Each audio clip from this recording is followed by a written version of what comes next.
Artificial intelligence కృత్రిమ మేధ అనేది విద్యా వ్యవస్థలో విప్లవాత్మకమైన మార్పులు తేబోతుందా? ఈ దిశగానే గొప్ప గొప్ప టెక్ నిపుణులందరూ కూడా చెప్తున్నారు. Duolingo CEO Luis von Ahn ఈయన ఒక మాట అన్నారు.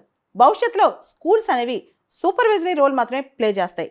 ఆర్టిఫిషియల్ ఇంటెలిజెన్స్ ఇన్స్ట్రక్టర్స్ వచ్చేస్తారు. వాళ్ళు పిల్లల్ని ప్రిసైజ్గా వాళ్ళు ఎక్కడ ల్యాగ్ అవుతున్నారో, వాళ్ళకేం కావాలో కస్టమైజ్డ్గా అవే నేర్పిస్తారు. మనకు తెలుసు, క్లాస్ రూమ్లో అందరు విద్యార్థుల్ని టీచర్ అడ్రస్ చేయలేరు, వాళ్ళ నీడ్స్ని అడ్రస్ చేయలేరు.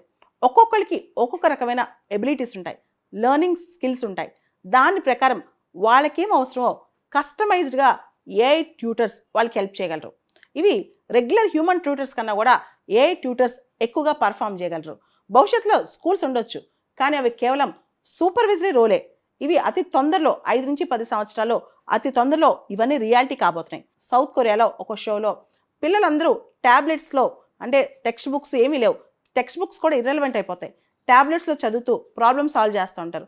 వాళ్ళు చేసిన ప్రాబ్లమ్ సొల్యూషన్స్ అన్నీ కూడా ఆ డిజిటల్ బోర్డ్ మొత్తం డిజిటల్ సెటప్లో కనిపిస్తూ ఉంటాయి అన్నమాట. ఇదంతా కంప్లీట్గా అంటే it is AI based, tablet based, technology based learning. ఇంకా వచ్చే సంవత్సరాల భవిష్యత్తులో ఈ సాఫ్ట్ కాపీస్ మాత్రమే దొరుకుతాయి. హార్డ్ కాపీస్ టెక్స్ట్ బుక్స్ పాత రోజుల్లో లాగా సిలబస్ టెక్స్ట్ బుక్స్ ఇవన్నీ కూడా చేతిలో హార్డ్ కాపీస్ ఉండవు. పుస్తకాలు బ్యాగ్ లేకుండా కూడా పిల్లలు ఒక ట్యాబ్లెట్ తీసేసుకుని స్కూల్కి వెళ్ళిపోయే పరిస్థితి వచ్చేస్తుంది అనమాట. దీనికి సంబంధించి Geoffrey Hinton, godfather of artificial intelligence అంటాం, ఈయన కూడా ఒక మాట అన్నారు. వచ్చే 5-10 సంవత్సరాల్లో యూనివర్సిటీస్ అన్నీ కూడా ఇర్రెలవెంట్ అయిపోతాయి, అందరూ కూడా ఏఐ బేస్డ్ లెర్నింగ్సే ఉంటాయి. అసలు ఇంకా పిల్లలు స్కూల్కి వెళ్ళే అవకాశం, యూనివర్సిటీస్కి వెళ్ళే అవకాశం కూడా లేకుండానే చదువుకోవచ్చు అనమాట. ఇంట్లో కూర్చొని ఏదైనా చదువుకోవచ్చు. ఆర్టిఫిషియల్ ఇంటెలిజెన్సే ప్రాపర్గా మనల్ని అర్థం చేసుకుంటూ మనకు ఒక ట్యూటోరియల్ ఇవ్వగలదు అనమాట. అలా అన్ని సబ్జెక్ట్స్లో ఇప్పుడు చాట్ జీపీటీ, జనరేటివ్ ఏఐ, తర్వాత ఇప్పుడు వచ్చే టెక్నాలజీస్ ఇవన్నీ కలిపితే మనం అత్యద్భుతమైన ఏఐ యూనివర్సిటీసు, ఏఐ స్కూల్స్ రాబోతున్నాయంట. దీనికి సంబంధించి లింక్డ్ఇన్ సీఈఓ రీడ్ హాఫ్మెన్ కూడా ఇదే వ్యాఖ్యలు చేశారు. భవిష్యత్తులో విద్యా వ్యవస్థలో పెను మార్పులు రాబోతున్నాయి. ఆర్టిఫిషియల్ ఇంటెలిజెన్సే విద్యా వ్యవస్థని ముందుకు నడపబోతోంది. ఖచ్చితంగా ఇక్కడ మనం ఒక విషయం ఒప్పుకొని తీరాలి. స్మార్ట్ ఎడ్యుకేషన్ అనేది రియాలిటీలోకి రాబోతుంది, వాస్తవంలోకి రాబోతుంది. అయితే డిజిటల్ యాక్సెస్ కావచ్చు, ఇంటర్నెట్ స్పీడ్ కావచ్చు, టీచర్ ట్రైనింగ్ కావచ్చు, అదేవిధంగా హై స్పీడ్ ఇంటర్నెట్ పెనిట్రేషన్ కావచ్చు, ఇవన్నీ కూడా చాలా సమస్యలు, ముఖ్యంగా డెవలపింగ్ కంట్రీస్లో ఇవన్నీ దాటుకుని రావాలి.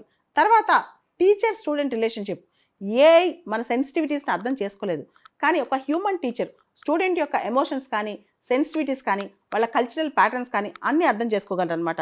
అదేవిధంగా ఇంకా కూడా భారతదేశం లాంటి దేశంలో ఈ గురు శిష్య పరంపర కంటిన్యూ అవుతున్న దేశంలో ఏఐ అనే కల్చర్ ఎడ్యుకేషన్లో పూర్తి స్థాయిలో టీచర్ లేకుండా ఏఐతోనే చదువు అనేది ఇంకా మనం దాన్ని తీసుకోలేమన్నమాట.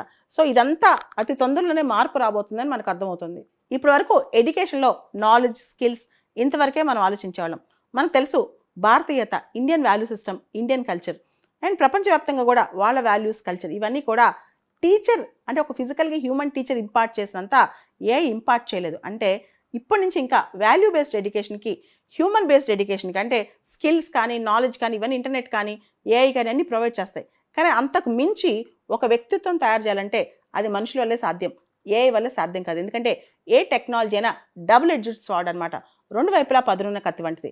అలాంటి టైంలో ఓన్లీ టెక్నాలజీ బేస్డ్ ఎడ్యుకేషన్ ఇచ్చి వాల్యూ బేస్డ్ ఎడ్యుకేషన్ లేకుండా చేస్తే భవిష్యత్తులో వాల్యూస్ చెప్పే టీచర్స్కి ఎక్కువ వాల్యూ పెరుగుద్ది.